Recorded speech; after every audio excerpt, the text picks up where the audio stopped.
अध्याय 30 पदक का इतिहास और एक अप्रत्याशित स्थिति। सौदा। ओलिवर ने पैसे स्वीकार कर लिए। उनका मानना था कि नीलामी से कम एक कलाकृति खरीदने के लिए यह पर्याप्त होना चाहिए। एक विशेष कारण था कि उन्होंने कलाकृतियां अपने लिए नहीं ली। हाँ, इसका एक कारण ये था कि वह नीलामी से कुछ खरीदना चाहता था और फिलहाल उसे पदक की जरूरत नहीं थी। दूसरा और सबसे महत्वपूर्ण कारण ये था कि वह इस पदक के बुरे दुष्प्रभावों के बारे में जानता था। मेडल ऑफ इटर्नल पेन ऐसे अशुभ नाम के साथ एक काला इतिहास जुड़ा था, जैसा कि उपन्यास में संक्षेप में बताया गया है। उपन्यास में बताया गया था कि यह कलाकृति मूल रूप से एक टूरिस्ट को तब मिली थी जब वह खोजबीन के इरादे से एक प्राचीन जंगल में गया था। पहले तो टूरिस्ट को जंगल के बारे में निश्चित नहीं था। अफवाह थी कि यह अपनी कुख्यात मृत्यु दर और भूतिया गतिविधियों के लिए प्रसिद्ध है, जैसा कि आसपास के निवासियों ने दावा किया है। वह हर किसी को गलत साबित करना और मशहूर होना चाहता था। वह राक्षसों और ओझाओं के बारे में जानता था, फिर भी उसने यह मानने से इनकार कर दिया कि जंगल में कोई खतरनाक चीज होगी। वह कुछ ऐसा प्रयास करना चाहता था जो किसी सामान्य इंसान ने पहले कभी नहीं किया हो। लेकिन जैसे ही वह आगे बढ़ा, विडंबना यह है कि जिस दिशा में उसे एक टूटी हुई खोपड़ी मिली थी, उसी दिशा में उसे अजीब चीजों का सामना करना शुरू हो गया। उसने यह नहीं सोचा कि खोपड़ी किसी इंसान की है, ये जानवर के अवशेष हो सकते थे।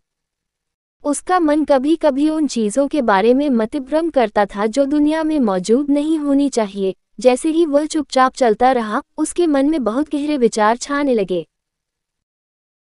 वह इस बात से अनभिज्ञ था कि वह किसी चीज से प्रभावित हो रहा था। उसका मन एक विशेष दिशा की ओर विचलित हो गया था। ये तब और भी बुरा हो गया जब उसे एक एक करके अजीब शव मिलने लगे। उन सभी लाशों पर अत्यधिक यातना दिए जाने के निशान थे। लाशें सड़ रही थीं, लेकिन उनकी हालत कैंपर के लिए बर्दाश्त से बाहर थी। उसे खून की उल्टी हुई। फिर भी अजीब बात है कि वह आगे बढ़ना चाहता था, और उसने ऐसा ही किया। ऐसा लग रहा था मानो उसके चारों ओर यह सब सिर्फ एक और कल्पना थी। उसके सामने आने वाली लाशों की संख्या बढ़ने लगी, इस हद तक कि वह शायद उन्हें एक छोटी पहाड़ी बनाने के लिए ढेर कर सकता था।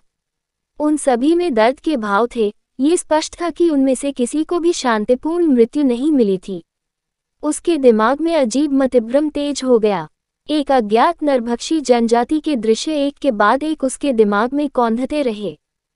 एक जनजाति जो जंगली, क्रूर और अमानवीय थी। वे राक्षस थे या मनुष्य, वह नहीं जानता था। उन्होंने कुछ ऐसा गड़बड़ कर दिया जो उन्हें नहीं करना चाहिए था, और इससे उनका विनाश हुआ। वह जल्द ही एक टूटे हुए मंदिर के पास पहुंचा और सब कुछ के बीच में उसे पदक मिला। उसके कानों में फुसफुसाहट ने उसे पदक लेने के लिए प्रेरित किया, और उसने ऐसा किया और तुरंत क्षेत्र छोड़कर चला गया।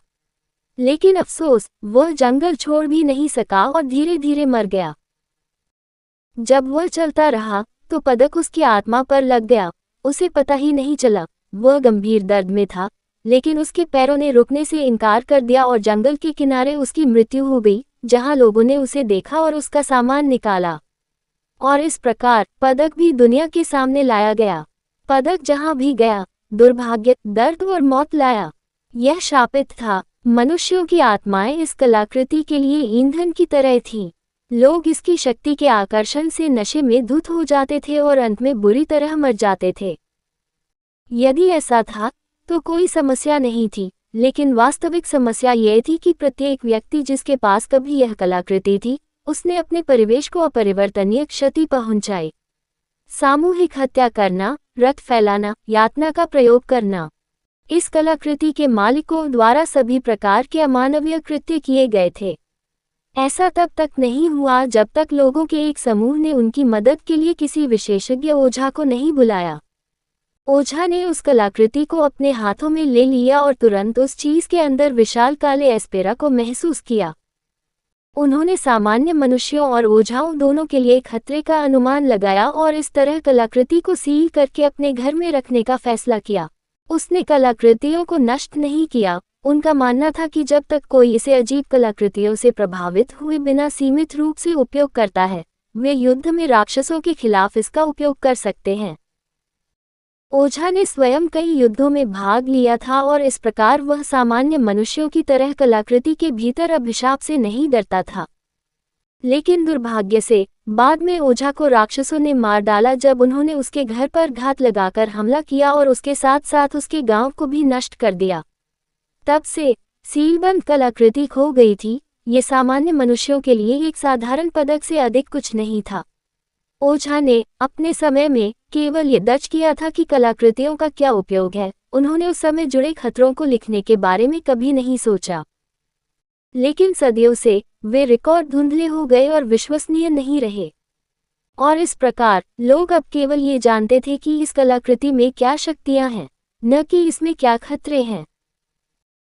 वास्तव में चूंकि उनमें से अधिकांश ने व्यक्तिगत रूप से कलाकृतियों को कभी नहीं देखा था, किसी को भी विश्वास नहीं हुआ कि यह अस्तित्व में है और केवल ये सोचा कि यह सिर्फ किसी की कल्पना से तैयार की गई एक नकली कलाकृति थी।